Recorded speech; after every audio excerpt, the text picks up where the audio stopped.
Okay. Um, well, yeah, we're going to go ahead and get started.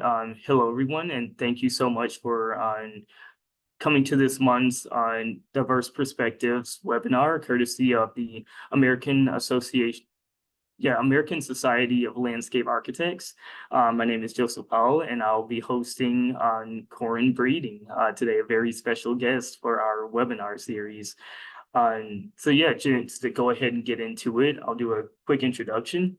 So yeah, originating from Athens, Georgia, Corrin J. Breeding is the owner of Jackson Dash Breeding Consulting Group with a background in landscape architecture and land and property development. His knowledge and experience has enabled him to create aesthetically pleasing and financially feasible spaces that incorporate elements of both the natural and built environment. Corrin holds a bachelor's degree in landscape architecture and construction from the University of Tennessee, Knoxville, and a master's degree of landscape architecture also from the University of Tennessee, Knoxville, and finally a master's degree in land and property development from Texas A&M University. Alongside the American Association of Landscape Architects, he is also involved with other organizations, including the Black Landscape Architect Network, the National Organization of Minority Architects, the Urban Land Institute, and the Tarrant County Coalition for Peace and Justice. Please give a warm welcome to Corrin Breeding. And yeah, if you would like to go ahead and share your screen. Yes. And as I do that, thank you for the introduction. I really appreciate the opportunity to present this presentation to everyone tonight. I hope that it inspires people. I hope it um, provides insight on how landscape architects can play a major role in different scenarios. Can you see my screen? Yeah, yep, I think we can see it. Mm-hmm. Make sure.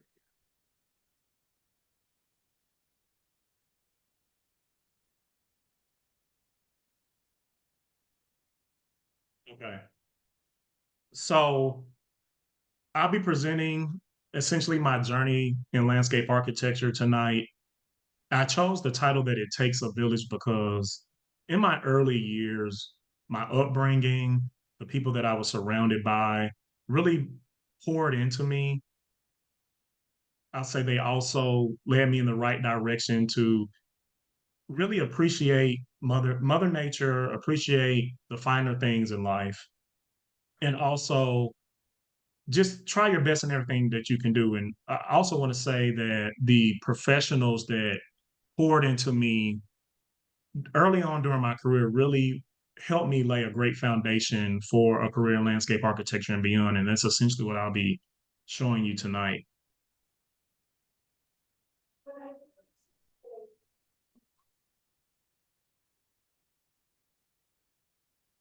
So when you see my screen, can you see the entire slide or is it still?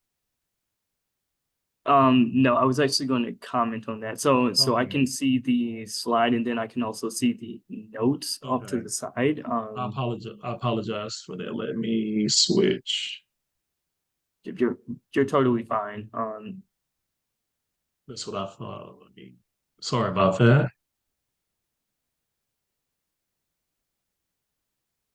Okay, now you're just seeing the individual slide. Yeah, yep. Okay, good. Now we're just seeing the slide that you're on. Okay, great. I apologize for that. No, you're fine.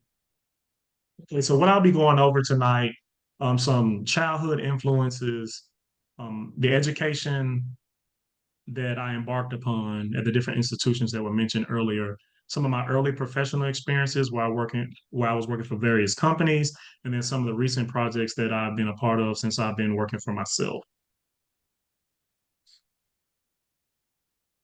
Need to set my timer on to make sure that I'm on time. Okay, so I have a phrase. We have a phrase back home for people, born in Athens, Georgia. Born in the city but raised in the country, and that's mainly because a lot of people think of Athens, Georgia, as this mainly because of the existence of the University of Georgia being there, that you're in the city, but it's actually surrounded by a lot of rural area, which is where I grew up. So at a young age, you can see the pictures that are currently on the screen. This is what I saw on a daily basis. These breathtaking views that Mother Nature provided, and it really captivated me at a young age. It was also a great influence that my grandparents, who both lived in this rural area called Greensboro, Georgia, that they were very in tune with nature as well. That picture on the upper left is a picture of my grandmother, who was an avid gardener. Her house was like a botanical garden. The pictures in the middle of my um, maternal grandfather. He was a construction worker, and actually the house in the background is one that he built with his own hands. And also something that was a great influence was that a lot of people in my family on both sides were entrepreneurs. So at an early age, I was in love with Mother Nature, constantly interacting with Mother Nature. And I knew that I one day wanted to be a business owner. Something else that I have to add is that I actually grew up on a farm. So my maternal grandparents literally had a full-fledged farm that had cattle, livestock, horses, big vegetable gardens. I remember going to the garden with my grandmother and picking out the food I wanted to eat, and that just had a major impact on my life. So, based on these early influences, I started my college career at Alabama A&M University in Huntsville, Alabama, and I was majoring in horticulture. And some of the things that I was studying was like physiology and soil science. And this was definitely set a great foundation for me as I continued on and started studying landscape architecture, landscape design and construction at the University of Tennessee. That background at Alabama A&M University really made me pay attention to detail, learn my plant material, learn the different cycles that plant materials go through, such as photosynthesis, studying the different type of soils and how they affect the plants. And what was even, I guess, more of an encouragement is when I transferred, a lot of my credits transferred over. So it did not delay my studies at all on my graduation date. And the University of Tennessee, just as good as an institution when it came to plant identification and horticulture classes. This was also the location that I first started learning hand drawing, and with a mixture of computer skills that will later prove very valuable to my growth as a professional. And it also provided a lot of great internships and just a lot of different great experiences. So after finishing undergrad, I decided to go straight into my master's program, which I'm very thankful that I did, because it really opened my eyes to how complex landscape architecture can be. So now the scales of the projects vary. They were more complex, so you had to be more of a thinker and a more of a problem solver. It actually introduced some professional practice that I found valuable.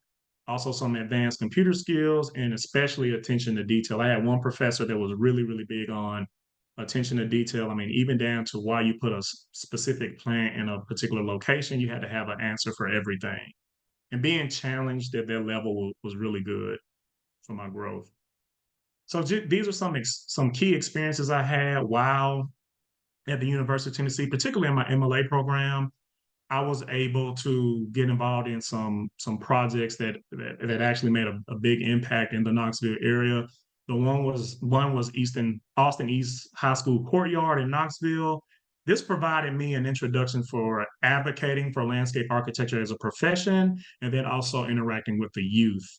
So in this particular project, school contacted Austin East contacts the University of Tennessee, and they wanted somebody to help them come up with some ideas for their inner courtyard. And luckily, I was in a position where I could help assist with that project.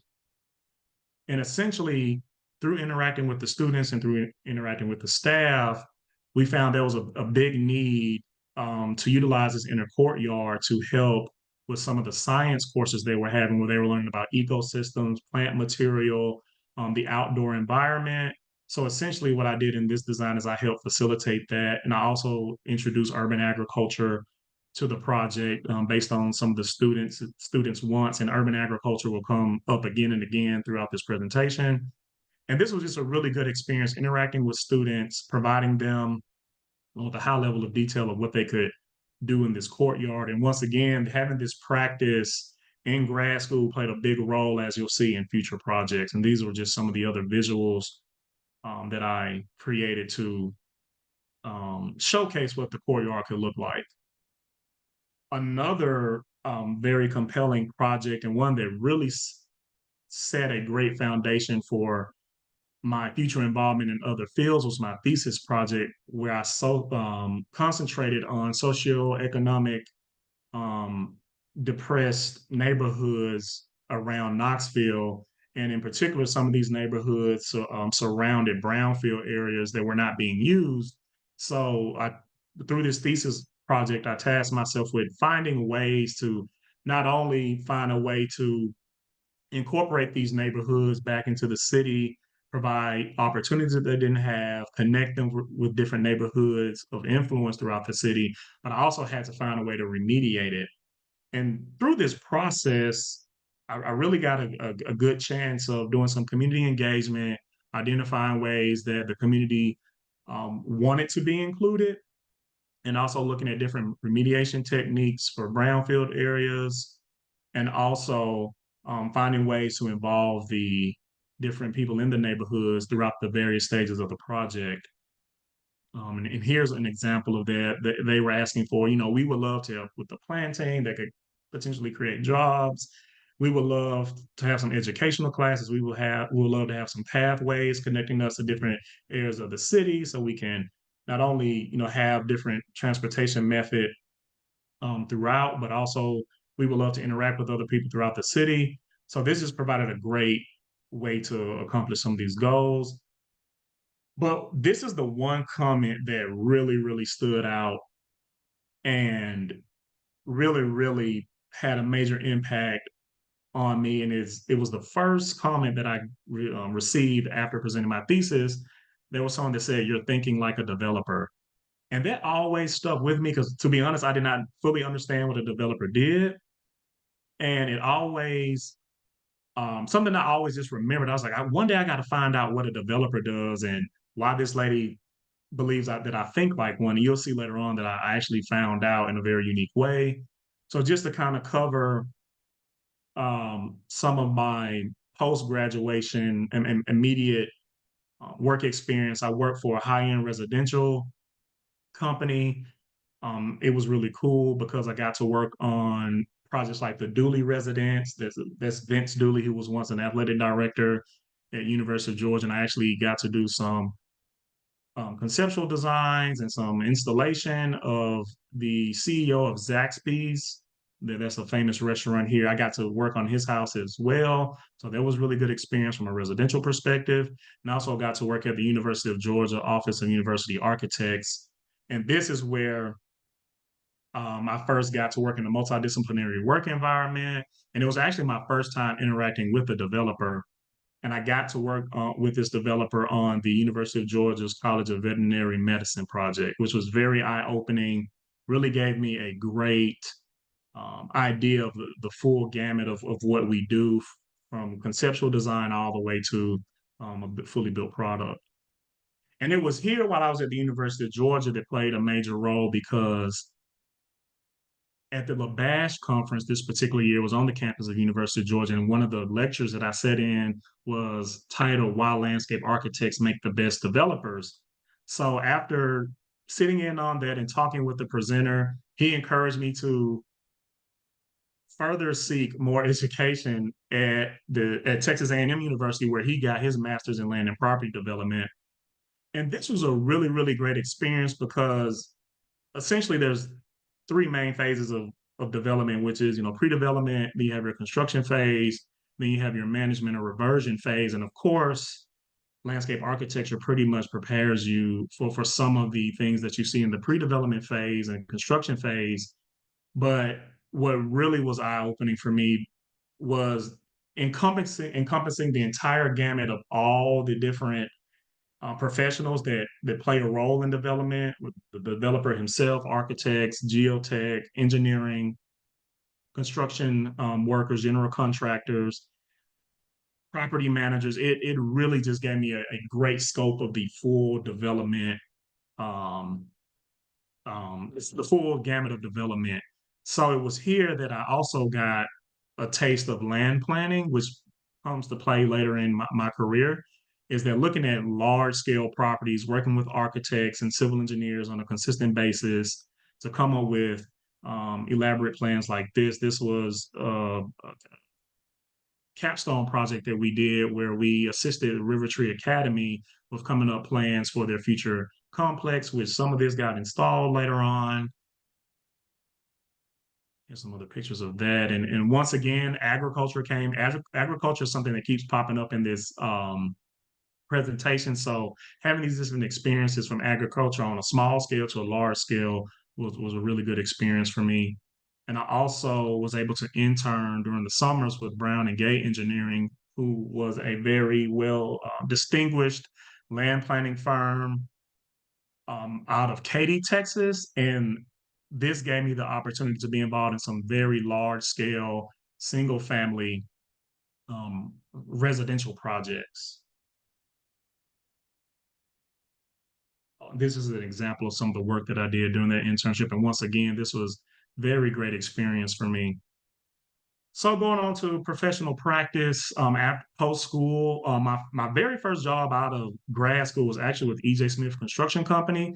And what was supposed to happen is that I was supposed to work in construction for a year and then work for Emmett's real estate development company. But there was such a demand for construction management that I stayed there for 6 years. I still got to sit in on some meetings for his real estate development pursuits. But overall, I rose to the ranks of construction manager and program manager, and that is Emmett Smith, the running back. And a lot of people see that picture. Is that Emmett Smith? So yes, that's Emmett Smith, the famous Dallas Cowboys player.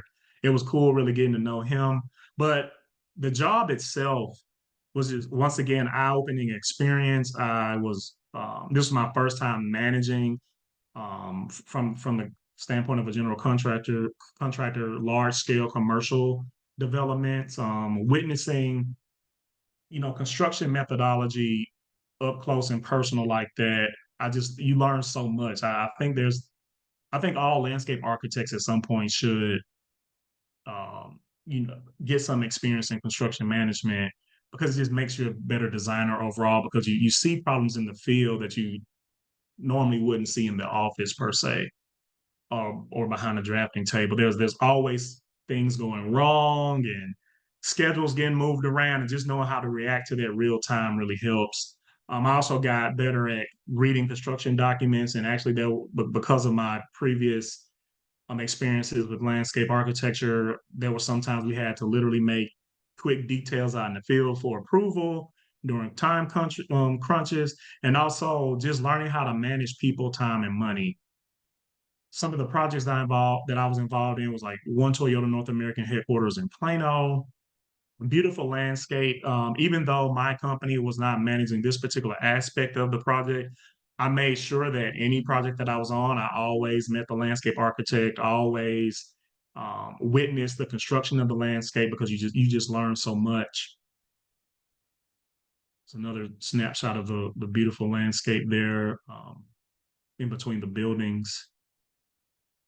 Another project that I was proud to help manage was Texas Live in Arlington. And it was really just an amazing experience to see this come from literally it was just an open field to, now we're, during these pictures, we were drilling piers, 100 plus feet deep. I think there were at least 200 of them.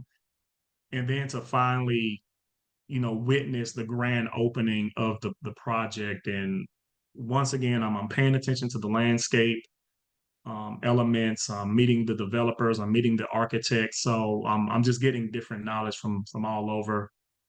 And then another great project. This was a historic restoration project of the Dallas County Records Building. And this was a very challenging project from the standpoint. A lot of these buildings predate the 1930s and 20s.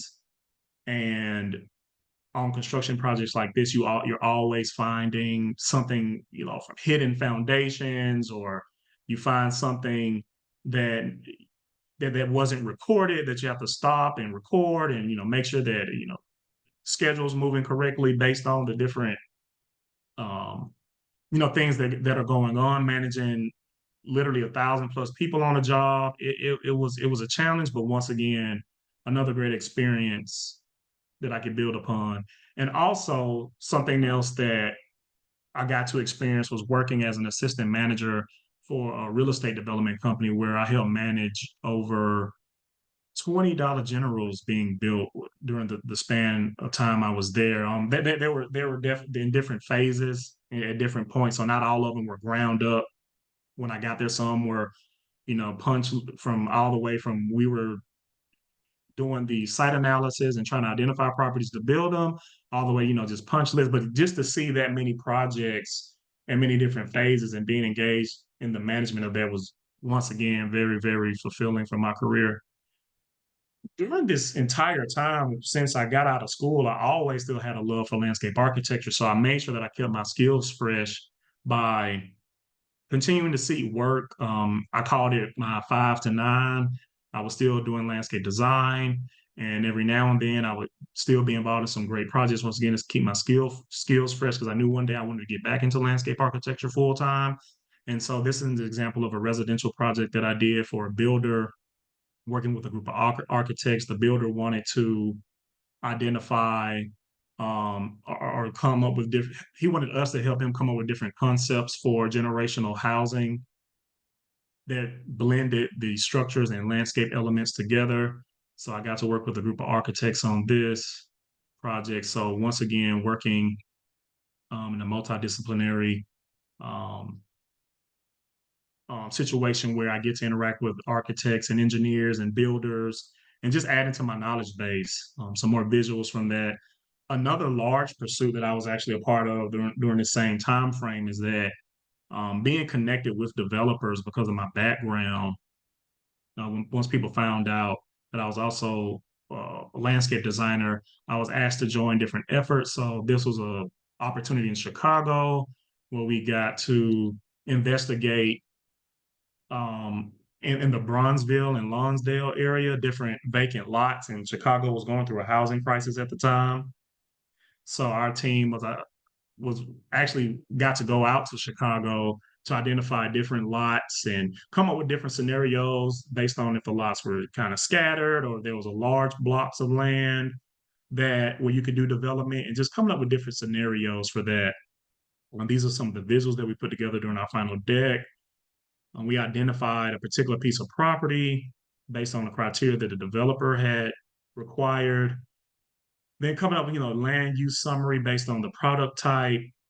We're starting to look at particular zoning and building codes, coming up with a program, and also, of course, coming up with very, very brief pro forma to showcase the profits that can be had if you were to pursue this type of endeavor. And this was done back in 2017, and actually, that same developer I think is just now about to start to try to do some of this work. So it's good to see that finally coming to fruition.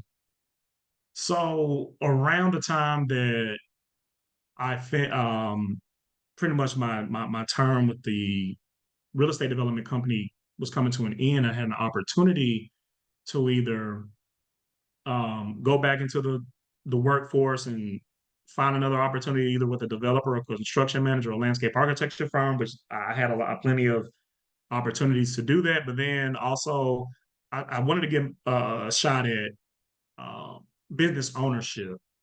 So roughly 2 years ago, I started Jackson Breeding Consulting Group.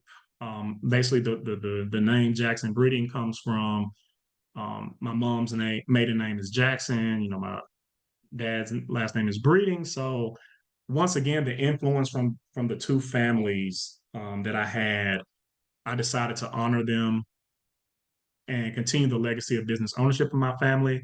So since then, as you'll see, that I've had a pretty pretty good run so far at getting involved in a lot of projects and immersing myself in different areas and different states on various projects. And I'll be the later part of my presentation, I'll be going through some of these. But essentially, I offer landscape architecture and design services, program and project management services, and any large projects that I come across. I've built up a good some good partnerships to help me with those. So I'm very fortunate for that as well. So the first project that I'll talk about, this is literally the first project that I was involved in on my own. I was asked by a developer and a team of architects that were pursuing uh, feasibility study for property located on Prairie View A&M's campus.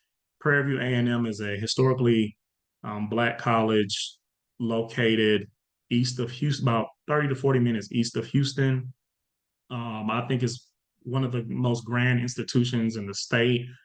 So it was an honor to work on this project, especially since Texas A&M was involved. I had a chance to do some work with my alma mater, and what really made this project great is that I got to work with all these professionals that either graduated from Prairie View A&M or Texas A&M. So we all felt compelled, to do the best we could for the project. So what this project encompassed was there was 40 acres of land that was owned by Texas A&M, and they wanted to utilize this land to support the existing Prairie View A&M campus. So Texas A&M and Prairie View A&M are under what is called the A&M system, so they kind of work conjointly together. So when we first looked at the property, we noticed that we were essentially landlocked. So the developer and the team came up with a good idea of what about if we acquire the adjacent property, so that the property owned by Texas A&M is in purple, and then you have these scatter lots and surrounding this property. And we did some due diligence, found out that a lot of people in that area were willing to sell because they were previous Prairie View A&M um, graduates, and they love the idea of the expansion of Prairie View A&M University. So we got a lot of LOIs in place saying like, hey, if you do this project, we'll sell our land. So that made it easier for the team to propose an 80-acre development instead of a 50-acre development. So what you're seeing is kind of conceptual design of the property, and us explaining to Texas A&M like, hey, we may have to do a land swap, but with the properties that are available to purchase, we can make this more of a grand effort. And so this is what we came up with. As you can see, 200 room hotel and conference center, 1,300 housing units, 500,000 square footage of innovative complex office. You have a lot of retail and entertainment space. And of course, my role also as the landscape designer on the project was to include a lot of landscape elements to help tie, this property together and provide some park space, walking trails, even rooftop gardens. And these are just some of the visuals that were created based on that effort. And what really played a major role in this was my previous experience in construction and development made me a very integral part of the team. And currently, as we stand, we are in negotiations with the school to actually do this development. So if we land this job, it will be great. And this is a quick shot of the pro forma. Go out of the state real quick to Tennessee. This was a project called the Museum with No Walls, or the Mink Slide Pocket Park. And basically, Mink Slide is a historically Black neighborhood. It's actually it was called the Bottoms at one point, and it was a central business district for different Black businesses there.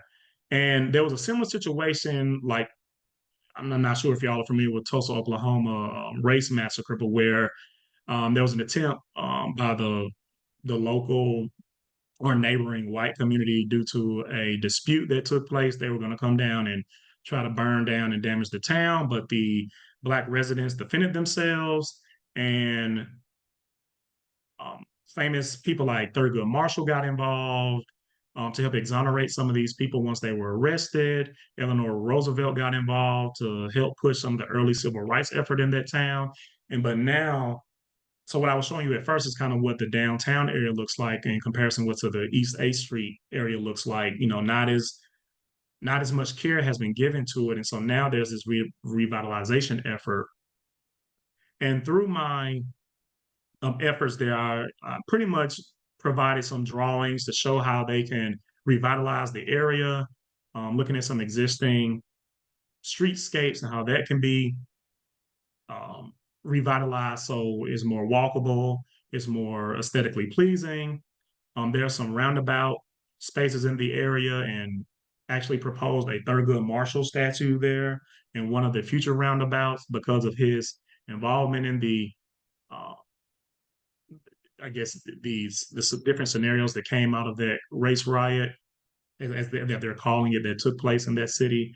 One really cool aspect of the project is that the group that hired me, which is the Columbia Peace and Justice Initiative that hired me to design the future park, is that they um, got me to tag along with some site visits to different civil rights museums and locations throughout the state of Alabama. And it was very rewarding because we got to talk to some people that actually marched during the civil rights era in Alabama, and we got to visit these museums in person. And that's where we got some ideas for the outdoor park. These are some of the things that we wanted to showcase in the park, um, to highlight the events that took place in Columbia. Here's the master plan that we came up with and some visuals. And essentially, we wanted to create an outdoor museum and community gathering space that highlights the events of the park so that it would attract tourism and that it would also serve as a gathering space for the community. We looked at different combinations of statues and walls because we wanted to commemorate the people that were involved in these events, and also highlight their events on the different walls and things that were created. And what really came out of this that was rewarding for me is that I got invited to speak at a film festival and showcase my work. And also that Thurgood Marshall statue got approved by City Council recently, so that's pretty amazing. Continuing on with some more historical work. This is actually an ancestor of mine, my four times great grandfather, who wrote down his memoirs as a slave in Dalton, Georgia. This lady right here, her name is Beverly Foster. She's pictured, the picture, top right picture to the left. She actually has a history show, and she's located in North Georgia. And she did a special on my ancestor. Unfortunately, I wasn't able to be there in person, but when I talked to her and told her, a little bit about me and what I do, she was like, "Oh, well, I need a landscape architect for the park that we want to create." So once again, this lady chronicles African American contribution to Northeast Georgia, and particularly the Lafayette, Georgia area. And she wanted an outdoor park to go along with the the museum that's actually in place there now. And this is an area that's only 3% African American. So there was some hesitation to create a park and a museum in a place that's only 3% African American in a rural area. However, through community engagement efforts and my involvement on the project, it really was received well, and definitely due to the contributions of Miss Foster as well. She does a lot of great work in the community, and she's gotten the city on board and neighboring organizations to really help her with the park and the different fundraising efforts. So my involvement is essentially to provide design services for the project, and this map is just showcasing the existing site, which is in the center of the screen, and how it will be connected to future development through streetscape renovation that's coming in the near future. So here's a quick shot of the park. And so what Ms. Foster wanted as the main feature of the park are these granite monuments to showcase the different images that she has, and showcase the different stories that she has. So we also wanted to make sure that this park not only told the history of the area, became a central gathering space in the downtown area of Lafayette. So not only do we have these historical elements and these features that tell the story, we also have, open space, garden space. We wanted to make sure that we visually combine these monuments together. So we use different materials to kind of highlight them. You'll have military memorial there. You'll have some artifacts in the park, such as a Masonic cornerstone that had been abandoned that will be located in the park now to give further history of that location. And also, of course, some seating areas, some shade, and other elements that really will make this park, in my opinion, a shining jewel in that area right now. Money is being raised for, and I think we're about a half of the way there to getting the full amount raised to start construction on the park, hopefully in the summer. I'm bringing it back to Texas. I also got to work on a similar pocket park in Texas, except this was honoring a living local hero. He Roland Tyler was a barber, had a barber shop in the area. He was active in the military, and so I got called by an architect, Blue Frog Architecture, located in Dallas, Texas, to help with this effort, as the Forney EDC wanted a facility to facilitate some of the activities of the park, and they just wanted open park space for the residents to congregate. These are some pictures of the kind of showcase what Forney currently looks like, and so definitely taking influence from different elements, such as iconic architecture and historic architecture that's there, some of the current parks that are there, and some of the current material and other aesthetics in the area. The space that we design is on the bottom right, what it currently looks like. Here's some conceptual plans that we came up with, that the design team came up with. We wanted to provide open space because this part was also going to be used for Christmas celebrations. They had fall festival, and they just wanted a space that people can come to and congregate and make it what they want. So that's why we left that as an open spot and didn't put any programming there. The citizens of the area will come make the space what they wanted. um, Paid great attention to detail as far as what materials to use, as far as hardscaping and plant material. And these are what the visuals came out to be. They were very happy with it. It definitely encompassed everything that they wanted. Also, we put an outdoor stage out there for entertainment. And some bathrooms, food court area, where food truck area where food trucks can come and park right next to the shade structures, and just more outdoor space. One of the main elements is the screening wall that we put in the back. They also wanted a statue of Roland Tyler there. He was a barber, so they wanted the statue of a barber doing his work. And we also, through looking at some Sanborn maps, found other businesses that were operating all the way back to the mid 1800s in that area. So we wanted to bring out the historical aspect of this location as well, and putting a plaque so the different visitors of the site knew what once stood there before. Um, Another very rewarding project, bringing it back to actually Dallas, Texas, the Mill City Teaching Farm. So Mill City is a neighborhood located in East Dallas. It is southeast of the popular Fair Park area where the Texas State Fair is held every year. And what's really cool is Booker T. Washington played a major role in the creation of the Mill City neighborhood when he would come to the Fair Park area on Negro Day, and back when it was segregated, and he advocated for um, self-sufficient neighborhoods where African Americans could come and work, play, and live. And in the present, you have who's actually the client, Ms. Lyons, who's actually doing the work, currently doing the work in the area with her garden projects. And the future of this place will be bright because the city of Dallas is heavily promoting urban agriculture as a solution to combat different food deserts, different neighborhoods that have issues with health disparities and lack of educational opportunities, lack of outdoor activities. So we did a study of the area and located the different entities within the neighborhood that could utilize this urban farm. And in the green, you can kind of see that's where the site is located, right on the boundary of the neighborhood.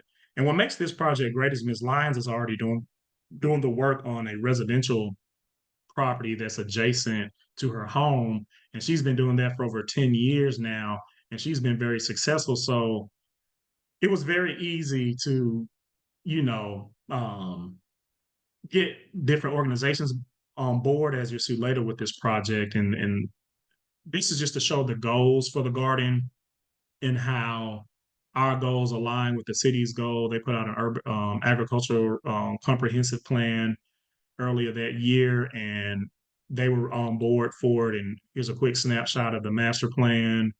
We wanted to incorporate grow boxes, pollinator gardens, outdoor educational facilities. Once again, it's a teaching farm, so the main goal of it is to provide educational opportunities to children in the area and surrounding communities. So we want to introduce them to a magnitude of urban agriculture methodology. You have your chicken coops, raised beds. You also have hoop houses that incorporate hydroponics and aquaponics, and also fruit trees surrounding the perimeter to give it a border and to um, provide some type of barrier for the residential adjacent residential properties. And what's really rewarding for this project is that Mill City recently received a $1 million revitalization grant. This my project, along with a few others that were proposed, was picked up by the Real Estate Council of Dallas. So they'll be providing over $3 million worth of funding for the different projects and support from Trek, who is a organization full of different architects, developers, general contractors. And this was very, very rewarding. And knowing that this is going to come into fruition is great. Something else that this effort led to is the city of Dallas contacted me to help them with some other garden revitalization. So this is another garden right down the street. And essentially, the role I played was, part of the uh, design management team. And our first effort was to realize, okay, if this garden is overgrown and not currently being used as it is intended, what is the issue? And so what we did, we canvassed the community and found out like, hey, yeah, we like urban gardening and growing vegetables and fruits, but we also want a nice entrance. We want community gathering space. We want more than just grow boxes on our property. And so we took this information and came up with this plan that has an inviting entrance. It still has some of the grow boxes from the original design, but it also has a lot more community space. And this project was very well received in the community, and we also um, had a lot of support from local colleges, local organizations, and this was the phase one construction of the property. We partnered with Better Block, a company that specializes in neighborhood revitalization, and they also make do-it-yourself kind of modular furniture that's easy to put up. So that was exciting to see that come into fruition. Another rewarding project is a project that I'm actually finishing up with Moody Nolan Architecture Firm. It's the New Tech High School Zen Garden. And essentially, these students noticed the effects that COVID had the on their peers, and so they got together, decided like, hey, we need more outdoor space. And what's really cool is that these kids took it upon themselves to utilize Minecraft to create images of what they wanted this space to be. So the architecture firm picked it up, and then I was called in to help with landscape services, landscape design services. So this was the first session going over the actual project. We took the kids on field trips to places like Big Tech's urban farms that specialize in urban agriculture and innovative urban agriculture methodology. Um, we also saw that it was important that the kids understand the ins and outs of the design process. So they played a major role in helping us come up with a conceptual plan all the way to the final renderings. And I'm going to go through these renderings real quick to show you. The bottom right is what the kids created, and the other images are what we created. So this is the Zen Garden, which is the main feature. And since they made it in Minecraft, we kept that shape of the blocky shape to pay homage to their hard work. I'm only gonna need like another minute. I know I'm kind of running over, but just one more minute, I'll be done. On the history corner, where they wanted a gazebo in place, And instead of a single gazebo, we put some a, kind of trellis system overhead, attached some growing vines to it, and just made the space more immersive and more applicable for large group seating. Another shot of that. And they also wanted some urban farming in their project as well. So this is what they created, and then we decided, we will go with raised beds.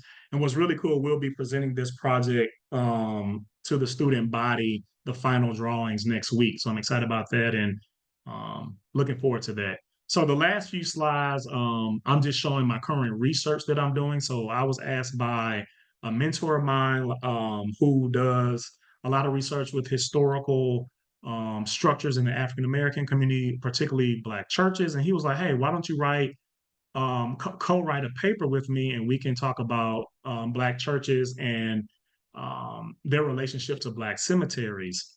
I won't go in deep detail, but this has been a very rewarding journey for me as well. It's opened a couple of more doors. I've learned more about certain freedmen towns. So this is in Dallas, Texas, where the Freedmen Cemetery was once located, but now it's a monument. So looking what can you do with landscapes after they may have been destroyed or damaged, but they're still places that have cultural significance.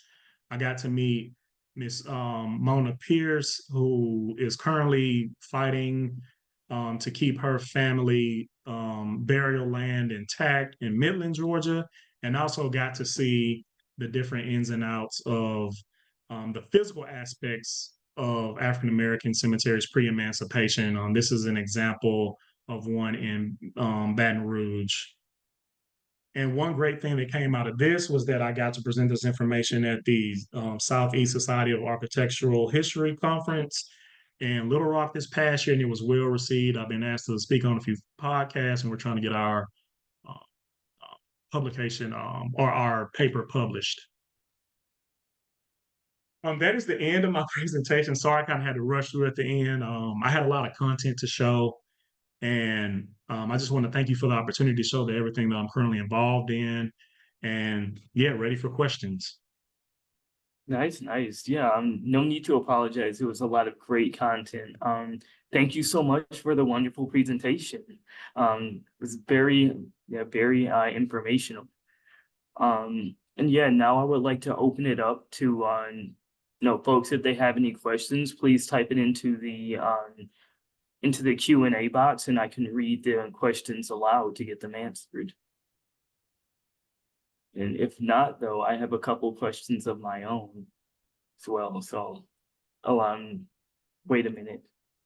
I need to stop sharing my screen. Yeah, yeah.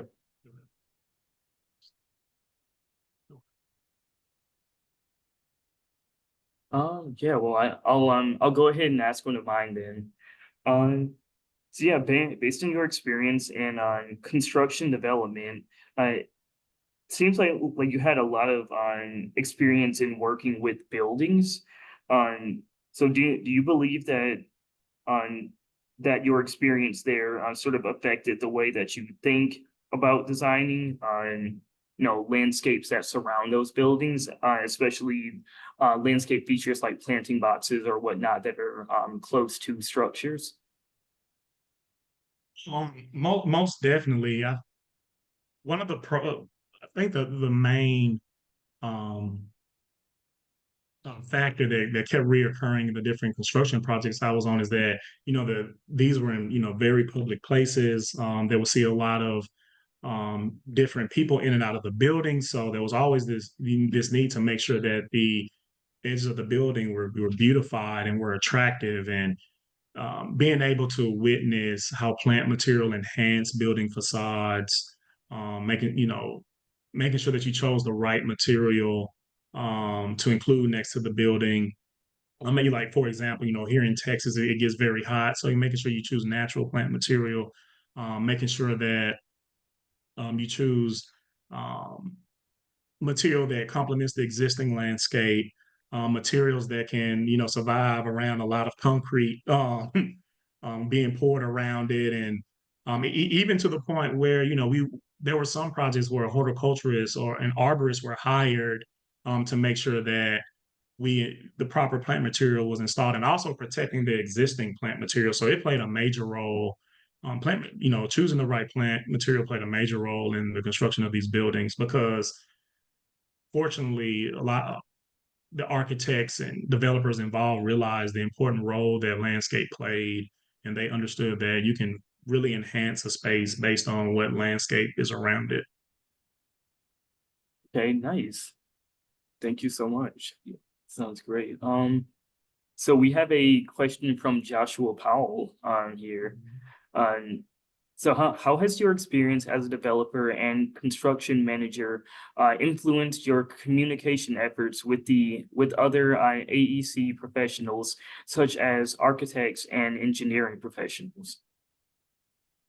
Well, I can tell you what, communication is key. One thing that I saw that was kind of scary is that there's this construction workers tend to not get along with architects. They pick on architects all the time, or those architects think they're smart. They're not the ones out here in the field doing the work. You don't see what we see. And then I've definitely been in the room where architects say the same thing about construction workers. We're the ones that put the plans together. We know what we're doing now too. But knowing that made me want to just communicate more. Having experience as a designer, knowing that we want what's on the drawings to be implemented within the field, and everything is tied together. It's important that both of those entities communicate. And me being able to speak the lingo of construction workers, a developer, and a designer, just made that a lot easier as far as the communication goes. But yes, definitely making sure that everything was built right, making sure that all the information was relayed properly and up the proper ladders is really key, in my opinion, to having a great project. Because I've seen when people don't communicate and the issues that can cause. And I mean, it costs you time, it costs you money, and it can cause a lot of headache, and it can cost you your job too. So, Oh wow. Thank you.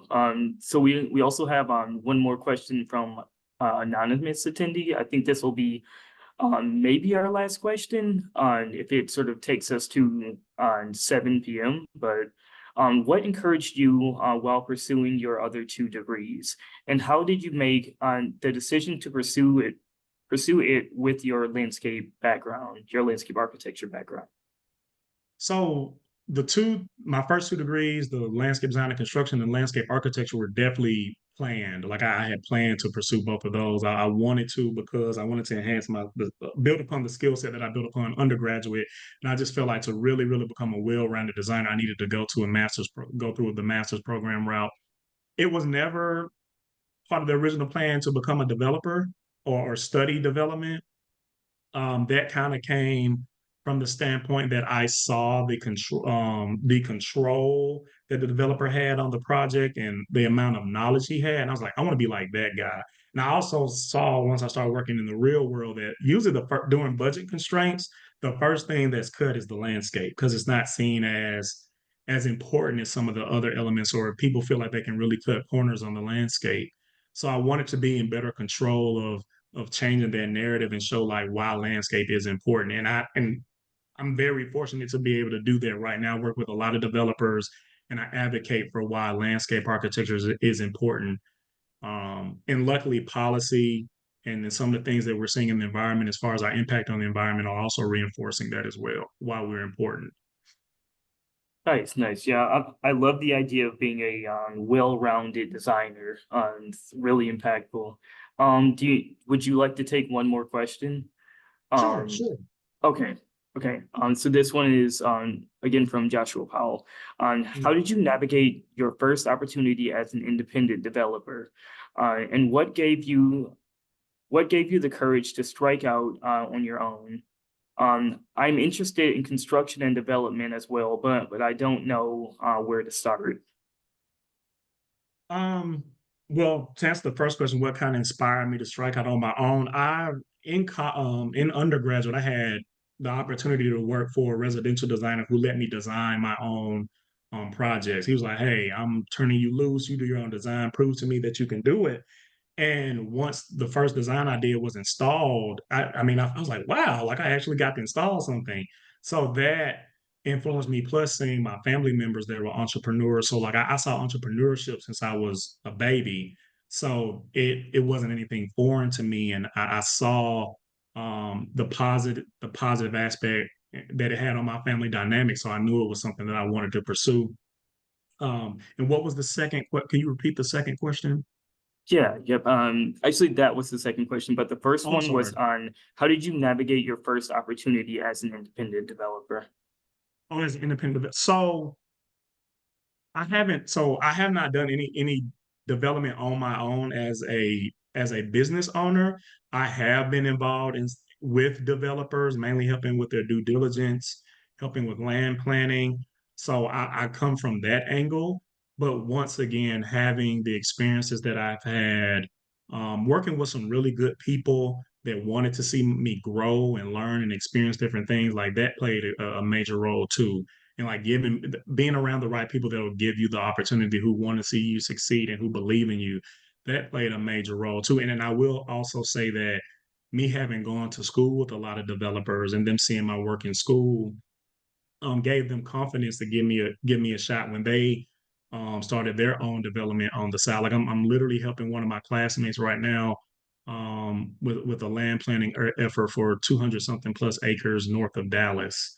And he called me. He's like, "Hey man, I remember how good you were in school. So I want to give you the opportunity to do it, as a business owner." So Oh wow, nice. It's well, yeah, I think we'll call it quits there. But thank you so much for your answers. They were all great, and once again, thank you so much for on giving your time and your willingness to do this presentation. Um, and yeah, to all of our visitors, I would like to say thank you so much for attending on this month's Diverse Perspectives webinar once again, and I hope to see you in next month's webinar. And I'll end the recording there. thank you.